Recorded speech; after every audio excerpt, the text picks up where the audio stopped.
All right, listen up, Rotogrinders. It's the ownership report, rotogrinders.com for week number 10 in NFL DFS. My name is Chris Gimino, projected ownership analyst at Rotogrinders, and joining me to go over the action for the upcoming slate of games, Dan Gaspar, Mr. Total 05. Total, running backs are back. They're in fashion again this week. Are you ready to make Sophie's choice at the running back position across all your games on Daily Fantasy Sports? Yeah, it's I think it's the first week this season, right, where we've actually had two value running backs extremely pop in projections and seem like the absolute slam dunk plays. So I think that makes it a little bit more interesting this week in terms of tournament strategy. I think it's almost more about lineup construction this week, and it is a lot of weeks, but even more so this week, it's about lineup construction as opposed to just the players themselves, I think. Yeah, it looks like a couple of the daily fantasy sites, namely DraftKings and FanDuel, are making it pretty interesting in the way that you're going to have to choose to construct your lineups a little bit differently on each. Neither one is particularly soft, minus a couple of injury nuggets that we'll talk about here at the running back position that make things a little bit more intriguing. But other than that, everything looks priced up pretty nicely, especially at the quarterback position on DraftKings Total, where we are going to start our conversation as we do each week. As we look at the most popular plays, I have got Dak Prescott, Justin Herbert, Josh Allen, and Tom Brady at the top of the charts here. I'm having a difficult time finding anyone below that should be in that conversation. And quite frankly, the guys that are close right now, I'm not sure should even be as close as they are. So what are we talking about here? Are we under projecting Prescott, Herbert, and Allen for tournaments? Or do we think that, the general need for diversity will pull up some of these other names below and keep these guys under 15%? I think you're right. Initially, first glance, it's like Dak is way too cheap for this spot, which is what's driving his ownership. And then we got the running back situation we talked about already, where there's two cheap running backs, which is just going to drive all the ownership to these high-priced guys like you have with Herbert, Allen, and Brady. Allen's the most interesting case to me this week, I think, just because it's like our people are already jumping ship on him. This is the week again. It's very easy to fit him. The matchup's great, but I'll be interested to see where his ownership comes in. Just see if people are off of this Buffalo offense or if they're also afraid of blowout.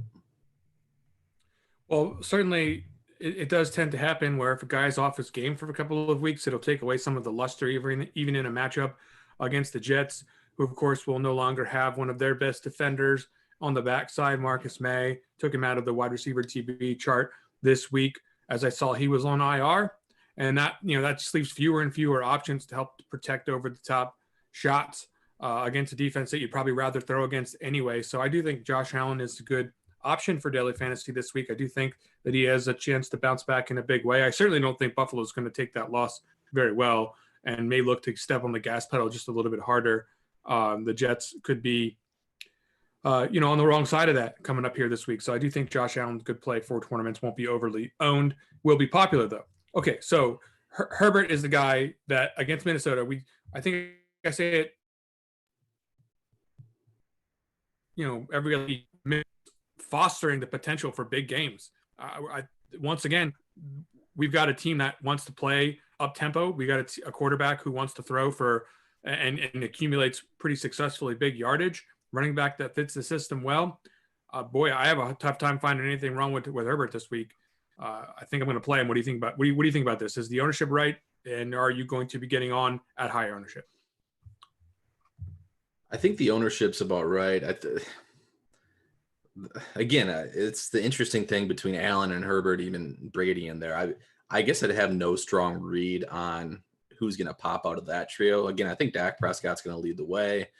He's got some pretty easy stacking combos, and then it's the kind of high end or high priced quarterbacks. And I have no read on who's going to pop next. I will say I don't think any of them are going to steam so hard that you have to avoid them or anything like that in tournaments. I think we'll see all these guys settle around that 15% range.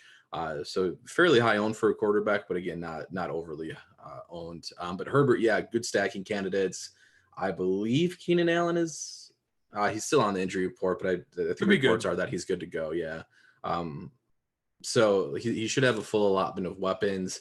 The thing that's interesting for me is Mike Williams' price tag is finally down again, where it seems like just the obvious spot to start taking shots on him again. I know the targets have not been there, but he's down to, I think, 6,900 on FanDuel and 66 on DraftKings. So yeah, definitely interested in Josh Allen, or I mean Justin Herbert with Mike Williams, and then even Jared Cook is really cheap on DraftKings as well. Whoa. Okay. So maybe we'll get on board with Jared Cook this week. That's good. I don't think he's really actually done anything this year yet, but we know the price tag is getting down there to go right alongside that. So could work out as a stacking partner. Not a lot of, I mean, we'll talk about tight end in a little bit, but the cheap options are going to be pretty concentrated. I don't think he'll fit that bill. Okay. So beyond the four guys, Brady, we'll talk about it a lot more at the wide receiver position. I'm sure of it. When we talk about Carson Wentz, Matt Ryan, Ben Roethlisberger, I mean, I don't even think Roethlisberger deserves to be mentioned with those guys. It's really just Wentz and Ryan who are like kind of the mid-tier price quarterbacks, almost cheap enough to call cheap guys, but the matchups are certainly befitting of someone that we think could get some ownership here. So do you believe that the field will follow the projections and pump them up? Yeah, I mean, when people love Wentz, people love the matchup against Jaguars. People love Michael Pittman, easy stacking candidate. I think he'll pretty easily be the highest owned guy under 6K or in this price range if you want to include Matt Ryan in there. You mentioned it. You can't play Ben Roethlisberger. I mean, like the guy's, I think 18 DraftKings points is the highest he's posted all season. He just has no upside. He might be able to get you 20. Like this is a theoretically good spot for him. But I would not be, he'll probably come in lower owned. I guess the only way that he might not is people see Chase Claypool's out, right? So we got Deontay Johnson relatively cheap. James Washington's only 3,500. So I think that's the only thing that might drive his ownership up a tiny bit, but you can't play him. And then Heineke is the other guy that stands out here. If you want to pick on the Bucs pass defense, or you think that game's going to be high scoring, Heineke's the guy that I think projects fairly okay for his price from a point per dollar perspective. So he might see some ownership in that sense. But the problem with him on DraftKings is McLaurin's expensive, like really expensive on DraftKings. So you can stack him with Ricky Seals-Jones or something like that. But McLaurin is cheap on FanDuel specifically. So maybe he's more of a FanDuel play, but I never save that quarterback on FanDuel either. So, but yeah, Heineke makes sense, but I don't think he's going to see some crazy high ownership or anything like that. Right. Skinny stacks for whatever reason, unless you're going to be trying to take shots on Diami Brown or Adam Humphries or some garbage down there at the Washington's second tier wide receiver position. You mentioned Ricky Seals-Jones. He'll be on the menu at tight end. Okay. So if you like this information for Rotogrinders ownership report, please remember to like and subscribe to the podcast. Go ahead and go to the iTunes store and subscribe to the podcast feed where we've got lots of different NFL informative podcasts out there each and every week. It's something that will do us a favor, but I think honestly you'll be doing yourself a favor, getting some great information pumped to your inbox on the regular. Okay, let's get to the running back position. Let's talk about these injury situations. On DraftKings, I'm going to have projections that are really high for D'Ernest Johnson and Mark Ingram because all the Browns running backs are out and all the Saints running backs have been slowly going down over the course of the season. Mark Ingram went from a four-way RBBC a couple weeks ago to now he's the only game in town, unless you think Dwayne Washington is something, which I do not. Do you believe that Mark Ingram's ownership will be just behind Ernest Johnson's where I have it in the stack rankings? Yeah, and it's honestly the only thing that's keeping D'Ernest Johnson probably from being like 50% owned on this slate. Is Ingram, and I do think D'Ernest Johnson's significantly better option overall, just for the record, and he's going to project that way as well. But yeah, these are the two highest owned running backs. We were talking a little bit before the show that we might have some value open up in New England, but even if that happens, it's still going to be unpredictable. Like even if they have two running backs, that's it. The workload's probably still going to be split between Bolden and JJ Taylor, and they are far inferior options to Johnson and Ingram. Yep, and I do see that just from a psychological standpoint, it'd be more difficult for people to get this whole other brand new set of options after they've already got two they're very satisfied with in terms of comfortability for cheap running back plays. And then that's not to mention opportunity costs, right? Because you've got just a boatload of amazing running back plays for week number 10 at the high end, starting with Najee Harris, Notorious, and a bunch of other guys tagged up Najee this week for a choice on the Rotogrinders lineup HQ, which you can find on RG Premium.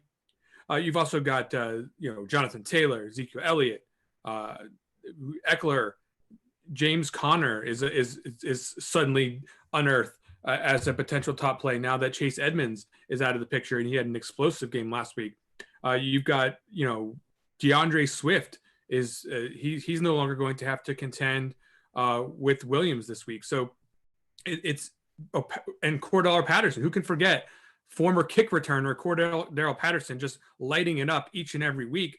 Suddenly he's an option that we're considering at the top end of daily fantasy, and he's just 6.6 on DraftKings. So with all those things in mind, how on earth are you going to do anything with New England backs once we get that news? Yeah, you're not. So does that make you want to? No, that's what I'm trying to say. So okay, so let's talk about though. But they're going to be 1% owned. Like I could see it. So here's the thing: I would rather take a shot on the guy who's actually going to score his first career touchdown this week, Jacoby Myers. Yes. I could see them go a little bit more pass heavy. So I agree. Don't be tempted by those New England backs, but potentially be tempted by like a Jacoby Myers who might just act as like a Cole Beasley de facto running back or something like that. Okay, so give me out of all those guys. Okay, and let's scratch Najee off the list. Okay, people have heard people talk about Najee all week long on podcasts. We know, we get it. Detroit's bad. He's got all the work, so et cetera and so forth. They don't have a bunch of their wide receivers.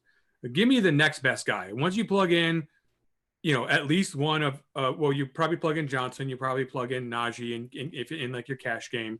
But now let's say you're playing a tournament here, you need to fill in that third spot, right? If you're playing it a little bit tighter to the vest at the running back position, give me the guy that you like the best from all the guys I mentioned for your single entry 3 max type tournaments where you're trying to play something that's like a pseudo optimal.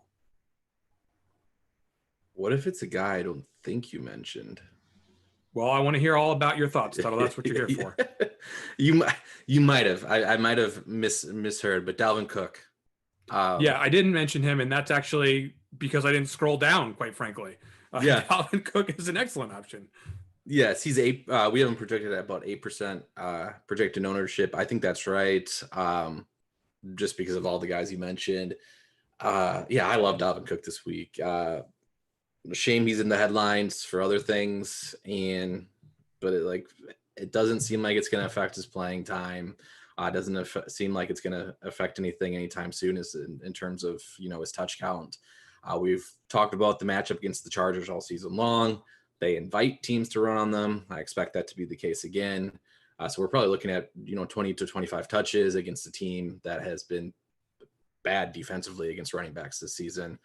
And so I like him a lot at his projected ownership. So I've got 2 stats that I cook up each week. Adjusted fantasy points allowed to running backs. It looks like we're in the green here for Los Angeles here. And then I also have this opponent rush power rating where Los Angeles is actually down at the stone bottom right now from some of the stats that I'm compiling there to calculate that metric. So I'm not sure that they're definitely the best spot in the league for a running back, but they're certainly a good spot. And certainly recently, you're gonna have to come up with another one for the end of the show. That one almost qualified as a low-owned pick because of how many I had him listed down here this week.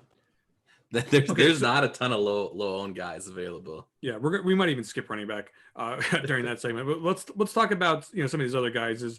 So we like Cook, but let's try to make heads or tails of dudes like Jonathan Taylor, James Conner, and I'll give you Zeke as option number 3 here. I know we could name 5 more guys, but out of those guys, how do you piece this together for tournaments? Who's got the most vertical upside and a guy that you're just a stone afraid to not have in your lineup? So the guy I'm afraid not to have, and that I probably won't have a ton of shares of, Jonathan Taylor in that matchup. He's an excellent option. There's no doubt about it. He's shown the upside, but I think it's like maybe not this week, but other weeks we've seen game log surfers just drive his ownership up. People love playing Jonathan Taylor. I would not be surprised if he hit over the 20% mark this week. I'm guessing people might get a little bit shy of Zeke, even though the price is right, even though the matchup's right. I could see some ownership fall down on him a little bit. But yeah, Taylor, of the guys you mentioned, is by far the guy that I'm most scared of not having enough exposure to. Yeah, against Jacksonville, especially. Zeke, though, pretty good matchup here for him against Atlanta. So no fear there. And also you look at there's guys in this price range that sort of pivot away pretty nicely. Swift might not get as much ownership, but still somebody that can tear away selections at 6.8. Patterson at 6.6, and of course scrolling down the list, guys like Aaron Jones, I guess qualify as he's not. I mean, I have him at 12%. Is that a little bit high for him? Like, there's Yeah. definitely a lot of choices here. I think he needs to come down. Yeah, that's high on him. The biggest issue is like the price stands out. So typically we'd be like Aaron Jones, 6,900, slam it. Yeah, but no, he'll be lower owned than that. Yeah, that makes plenty of sense to me. Okay, so I think the net that we can come out with here is that a lot of rosters are going to have one or maybe two cheap running backs as part of a construction, and you'll probably see a lot of three running back builds come out of the gate this week. Do you think that this presents an opportunity to get different roster construction wise, either by changing the salary makeup by ensuring that you have three expensive running backs in there, or is it just better to just go two running backs and try to do the four wide receiver thing when everyone else is going three running backs? I kind of like the idea of spending up at running back because I do like some of these options. I mentioned Dalvin Cook already. We didn't really talk about Christian McCaffrey, who is not on the injury report. We're not sure what his workload is going to be at this point in time. If people are skeptical of that, then his ownership is going to be down. So yeah, like if we thought about last year, maybe 2 years ago, of McCaffrey price at 8,400 and even Dalvin Cook price at 8K, like those guys would just be instantly locked into your lineups. So I do like the idea of paying up, and then even throwing DeAndre Swift, who will have some ownership, but another guy that's going to get a lot of opportunity, a lot of receptions. Like I like paying up at running back. And I do think it's interesting this week because yes, like I love Dearness Johnson. I think he's easily the top value play on the slate, but we do have some decent value wide receivers too that we'll talk about in a little bit. But yeah, I like paying up at running back to kind of get a little bit different construction. Yep. So that's again a lot of interesting game theory elements at play here with how many great plays there are at running back. But I think the by and large, we should not be avoiding the top end of those plays. It's very, very, very unlikely that you're not going to find two or three of those guys that are capable of delivering the goods in daily fantasy tournaments. Okay.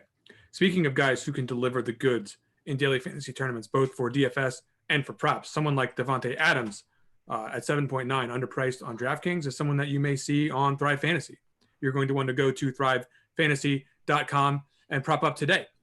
They've got a game type in which you are going in and picking out a lineup of player props instead of daily fantasy players with salaries. They are, of course, they are assigned based on their likelihood to go over or under, and you're going to take 10 of the 20 available slots and go ahead and plug something in to your Thrive Fantasy lineup. Go ahead and sign up today and get a bonus up to $250 on your deposit. Rotogrinders.com. You can use the promo code Grinders to get that. Otherwise, thrivefantasy.com. Go to the App Store or the iOS store. Sign up and prop up today. Tuttle, Devontae Adams, 7.9. Boy, I think that's going to lead to some high ownership here.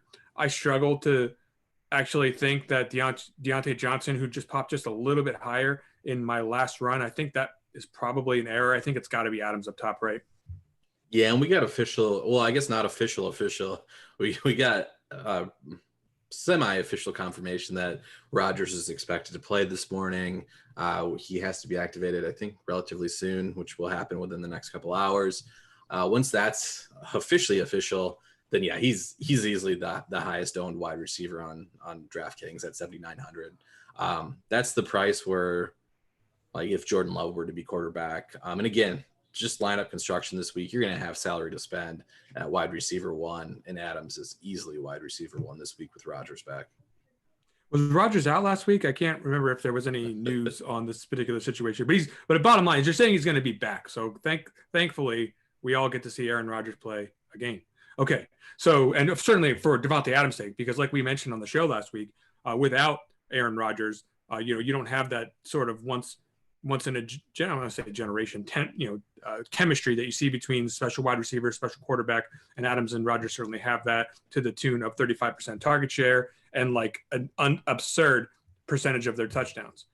Yep. Deontay Johnson is another player that gets an absurd rate of targets from a quarterback, even when they had Chase Claypool, even when they had Juju Smith-Schuster, and now we're looking at neither of those guys being available. And then you're waltzing in like James Washington out there to run wind sprints. I mean, it's going to be Deontay Johnson all day getting targets against this Detroit defense. Is it plausible that this guy doesn't get anywhere close to his 18 fantasy point?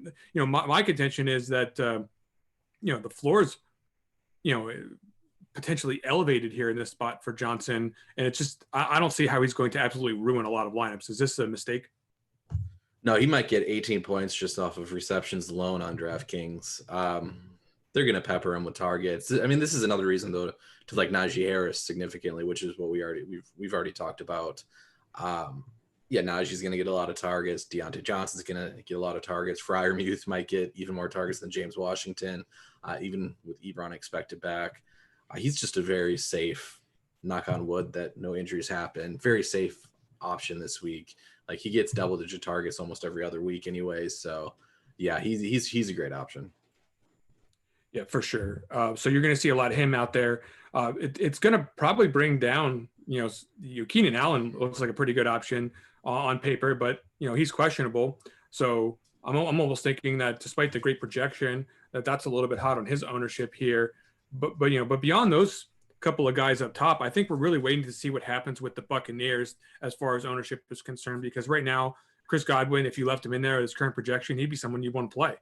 Mike Evans right now is someone that you still want to play, but he wouldn't be, getting any kind of top billing in terms of ownership. But you take out Chris Godwin, all of a sudden you've got Mike Evans and you've got Tyler Johnson in the ownership conversation. How are you dealing with this? And do you believe me when I say that, someone like a Tyler Johnson will be high owned if there is no Chris Godwin? No, he will be. Yeah, Tyler Johnson will be high owned. Mike Evans will creep up right behind Deontay Johnson and Devontae Adams for ownership. And I think it's all rightfully so. This is the spot where Evans, I fade him, and I play Tyler Johnson and Cameron Brate or something like that with my Tom Brady double stacks, and it does not work out. So I'm telling the future right now. But yeah, like Evans would become an excellent play and see high ownership for sure. Yep. So that's how that's going to look. A little bit different than the way it's displayed on the screen if we don't get those guys. Of course, I think Amari Cooper is going to be your more popular pairing with Dak Prescott, so you'll see ownership on him. I think people want to say, oh, Jerry Jeudy, he's going to be a low-owned option. Well, guess what? Jerry Jeudy was high-owned last week. And the matchup, in particular, not particularly dissuading against Philadelphia. I think he's going to be popular again this week as well.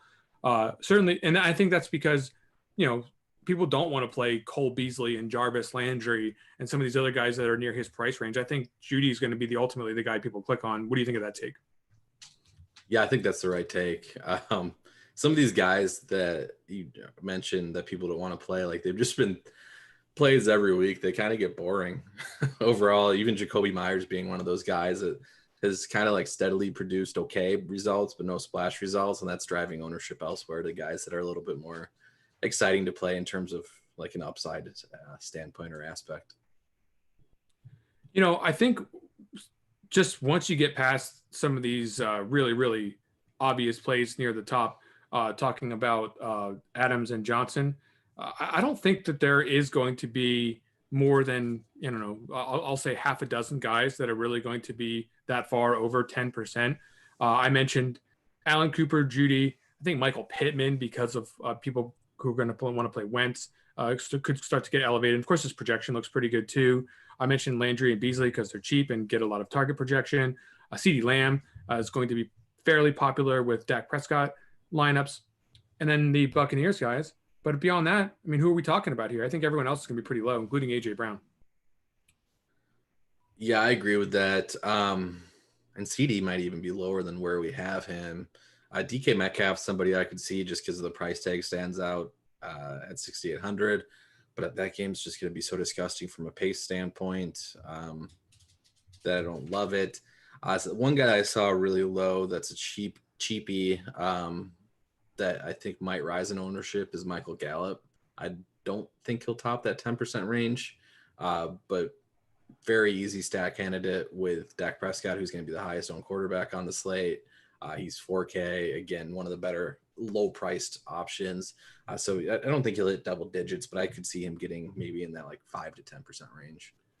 I think if you give him a 9 fantasy point projection where we had him before I tinkered with it earlier today, I think that's something that could happen. I wasn't real confident that 9 was the right number, just looking at the share that was projected and just him coming back off the injury. But if you did project him that way, I think I would agree with you. I think still a lot to be seen here on this slate. I'll have to take a look at that tonight and make sure that number is accurate as far as where I've got Michael Gallup's projected ownership. Okay, so let's move on and talk about the tight end position. Tight ends are something that's going to play a little bit different on DraftKings than on FanDuel.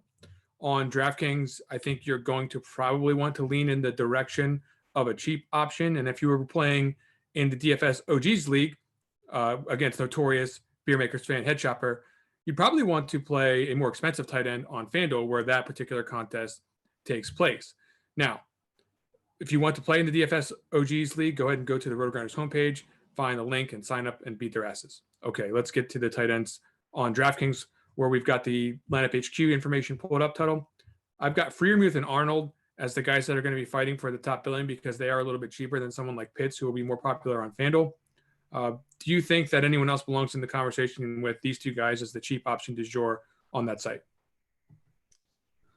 I do not, but there are like tons and tons of cheap options that are playable. I think this is projected right. I think people will see the Freiermuth primetime 2-touchdown game, want to chase that, and they're not going to get punished for doing that. I don't think this week, even with Ebron back. Well, they can't all score touchdowns total, right? Like you can't. Right. Like, can they all score? Is it going to be Najee, Deontay Johnson, and Freiermuth? Like who's getting thrown off the boat here? There's like, I just think the target tree is going to be so narrow that a 3,900 tight end is going to be tough to pass up. That's kind of my take. Like even if he doesn't score a touchdown, I could see like 6-7 targets. The matchup's so good as well. I think the biggest threat to that to him hitting is if Najee just goes like they just go and run the ball because they can, and it's 30 carry Najee week, which is certainly possible. And again, I think that's maybe your risk here to a guy like Freiermuth in tournaments if he's going to be pretty popular. Certainly, Dan Arnold is going to get his looks because I guess it doesn't matter even if they're winning by 3. Against one of the best teams in the AFC. And you still saw Dan Arnold show up relatively well last week. 10 fantasy points, 14 the week before. We haven't really seen him even hit anything close to what like a quote unquote ceiling would be for a Jaguars tight end. So at 3,500, I understand completely why he's getting lots of the looks on the popularity side of things. We talked about Jared Cook, and I don't know if we mentioned Ricky Seals-Jones earlier, but certainly he's also cheap. Those are the 4 guys that I think constitute the best 4 cheap plays on the slate. Do you see anybody else that should be in that conversation? No, I think those are the best. But I did mention briefly earlier, like the Tampa Bay tight ends, Braves running more routes than Howard. I think those guys are worth taking shots on, especially if Godwin's out. Like the targets have to go somewhere, right? So those guys I think will be low owned relative to the other options we already mentioned. So I do like taking shots on those Tampa Bay tight ends. Yep, that makes some sense. It's not ever something you get excited about. No. I mean, at this point in time, OJ Howard, like, he was supposed to be something one time total, and he hasn't really turned into jack squat. Okay, so Kyle Pitts, I mentioned, going to get contrarian in tournaments, pay up here, or are we just really in need of saving that money for some of these great plays elsewhere? I'm mostly saving, but I do think this is the position you do want to take, kind of get weird or get different at. We talked about Arnold and Freiermuth being the top 2 owned guys by a fairly wide margin. And like what even is a ceiling game for him? We probably saw it last week with Freiermuth, who then finished with 21 DK points. Obviously, that's very good for his price at the position, but in general, the ceiling is capped here at the position. So I do think it's a really good spot to take shots at. Even TJ Hawkinson, like he's not a fun guy to click on in this matchup against Pittsburgh, but Hawkinson definitely has one of the higher upsides in the spot. Dallas Goedert is another guy that could just get a ton of targets. So I do think it makes sense. This is another spot to try to differentiate your lineup a little bit. Yep, no one's playing Hawkinson, and everyone wants to play the Steelers, and no one wants to stack the Steelers. No one wants to run it back with anybody on the Steelers. I think Hawkinson certainly not going to be as popular as DeAndre Swift in that regard. So I don't think you're going to see very much of anybody on him. Okay, let's get to defense. Very difficult spot this week because the pricing on DraftKings is a little bit meticulous as usual as far as getting the best plays up into the high price ranges, stratosphere. And I think 4K is the top this week. At the bottom end, there's not really that many exciting options. I have the Cardinals, Titans, Eagles, Browns, Buccaneers sort of checking in here at the top, but everything is like sort of bashed together. So you can start tinkering things one way or another and get things a little bit differently. The Bills, I should have mentioned also in there. They're the 4K defense though. So that's why they're not showing up at the tippy top, despite their great matchup against the Jets. Boy, how you handling defense on DraftKings in tournaments this week? It almost looks like it's going to be one of those, people are going to play how it fits, and they're usually going to gravitate to cheat defenses for that reason. Yeah, definitely play how it fits. I do think this is the first week where I go and sort by the point per dollar column, and it's just not all defenses under 3K, which is interesting. It is a lot, you just alluded to it or mentioned it.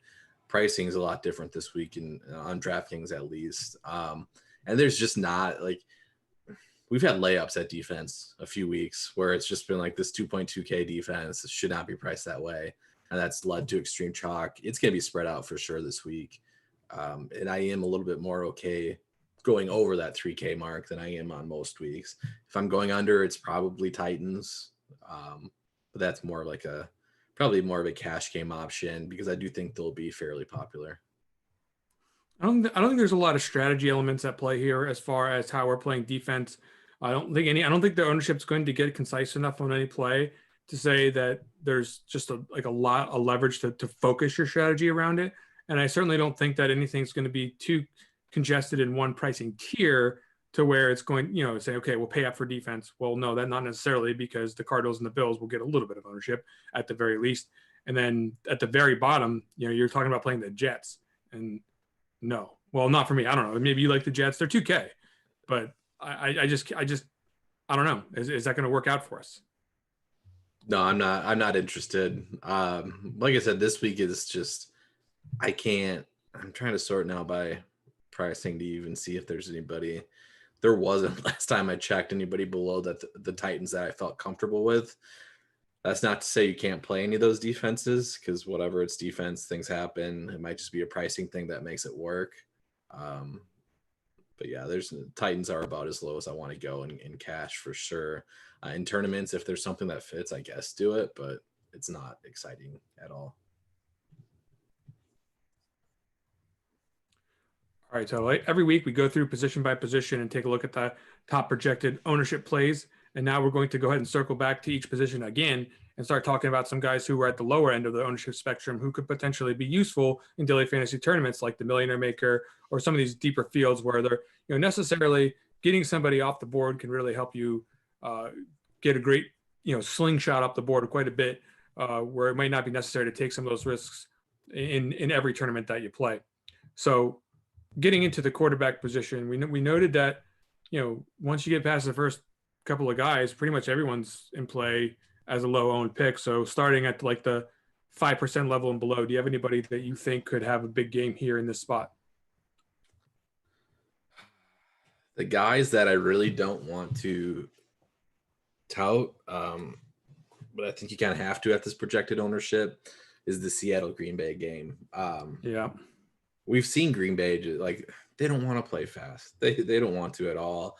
Seattle wants to play conservatively, offensively, and that's like those two things are not a good mix for a lot of points being scored.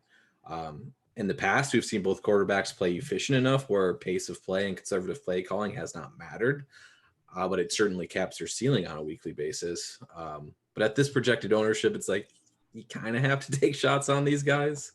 Um, like if things, I don't know what would have to happen for there to actually be adequate play calling in this spot. Maybe like a couple DK Metcalf long touchdowns that then puts Green Bay in a weird position, like maybe something like that. But Rodgers at what we have him, I think it was around 2%. Both these guys around 2 to 3% range. It's tough to overlook that. Yeah. So both of these guys have like comeback narratives, right? Like you've got, maybe Russ. It's less likely that Russ has the freedom to just go out there and do whatever he wants. They'll probably have, some sort of a Pete Carroll boring ass game plan ready to go. So that leaves Rodgers out there with just like he's just such a douche that he'll just like, he'll call audibles to throw it all day long or something. I don't know. Maybe I'm making that up in my head, but I do see if you want to get into actual analysis here, I do think that both of these quarterbacks are of an actual ilk that they potentially put this into the over category of scoring, and that would definitely lead to some congested usage amongst two teams that have fairly congested target share at their wide receiver positions. Perfect for game stacking. Okay, so I just want to mention a couple of other guys. Kyler's question. Well, no one's playing him. Not a great spot, but I think I feel obliged to mention that because Kyler Murray is one of the best quarterbacks in the NFL, and also I will mention this. Probably every other week as well. But Kirk Cousins, number 2 in SIS, world's top quarterback rankings at this point in time, playing very well at the moment. If this game somehow turns into a higher scoring affair, and he somehow finds a way to get those wide receivers back up to where we've seen them go ceiling wise, that could be a great double stack. So there's a couple of guys at the quarterback position. Who do you like at running back? So running back, we already talked about. It's kind of hard to find any guys that are playable under the 5% range. Dalvin Cook is a little bit over that. McCaffrey will probably come in a little bit over that if I had to guess. Those are my 2 favorite lower owned high end options. And then the other guys are kind of just like pure conspiracy. Antonio Gibson off a bye, maybe his shin's a little bit better. I know it's something that's not supposed to heal this season or through the course of the season, but maybe he has a bigger workload. It's not a good matchup. But Antonio Gibson was the one that stood out at the price. And then the other one, again, it kind of takes a leap of faith. It would be like Jeremy McNichols. Hope that they have to play from behind. He's shown spiked weeks in terms of a receiving back in the past. I do think we'll see them pass a lot more as an offense in general, which we kind of saw, but then we didn't have to see because they jumped into such a big lead against the Rams. So we did see it initially. They did drop back to throw the ball more at the Titans. So McNichols would be like the other guy that's probably not going to really be playing, but I would not be surprised if he had like a 20-point performance. All right, I'm going to give you Uncle Len real quick. Not too much analysis here. Leverage off of the Bucks passing game spot where they could certainly stomp the Redskins here, and even if they don't, be involved in as a receiving back as well as get the goal line touches. So Uncle Len, if I'm going to go off the board for some of these awesome plays at the top, he might be somebody that fits that bill. Okay, let's get into the wide receiver position. Yeah, wide receiver. I got a few ugly ones here too. Mike Williams, I've already talked about a little bit. I like him quite a bit with his price tag coming down. He's already shown the spike weeks capable of winning GPPs. I like him. Manny Sanders, I think, is going to be the lowest owned Buffalo receiver, and I like Josh Allen quite a bit. So Manny Sanders, I think, is an okay option. And so at the beginning of the week, I had given you my reasoning for the Tennessee team having to throw more in general, higher pass rate. And I think that's going to happen. I was kind of eyeing up Julio Jones, but thankfully he was added to the injury report, downgraded with a hammy. I think he's officially questionable. But now that he was downgraded late in the week, that I'm not going to be touching him. So at this point, I think I would rather just hope he doesn't play. And then it's like, what do the Titans do at wide receiver 2? So AJ Brown would be an excellent option because he's going to get funneled targets in that situation. Otherwise, like take random shots at Marcus Johnson. I thought you were going to say that. I was like, oh my God, he's going to say it. It's bad. It's bad. But like, hey, like I said, the pass rate's going to go up. Again, the better play is they cut Josh Reynolds. They cut Josh Reynolds. It's Marcus Johnson and Nick Westbrook there now. So by far the more prudent play, the higher ceiling play is to just play AJ Brown in that spot if Julio doesn't play. Like he's going to get a ton of targets. That's by far the best option. But Marcus Johnson is going to be like under 1% owned. And they have to throw the ball somewhere. So like, yeah. I mean, I get it. Okay, we're gonna have to cut the show a little bit short here, Tuttle. But I'll just mention Justin Jefferson. Once again, not going to be terribly owned.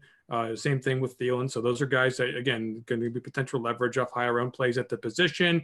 And then you mentioned the Seattle guys. Maybe Metcalf gets up there, but no one's playing Tyler Lockett, and he's got 30-point game upside always. Okay, let's talk. Give me your best tight end, then we'll get out of here. I'm just going to keep rolling with the Tampa Bay guys. So Howard would be the higher upside option. Yep. He's the higher upside option. Brait is certainly the guy that I think more trusted by Tom Brady and Bruce Arians at this moment in time. And they're both pretty cheap. So I'm not going to fault anyone for getting in there. How about Dawson Knox? Well, he's a little expensive. So I'm not going to, let's try to find, if we're going to pay up at the expensive side, Noah Fant at 4.3, I might give him the edge, higher projected, and match up against Philadelphia, and to be a little bit more wide open to the middle of the field. And Fant coming back could be a spot at 4.3, very low ownership if you're trying to get different from the cheapies. Folks, that is going to do it for the ownership report on this fine week 10. I wish you the best of luck in all of your contests. For Dan Gaspar, Mr. Total of 5, I'm Chris Gimino. We'll be back again week 11 in the ownership report. Go win something.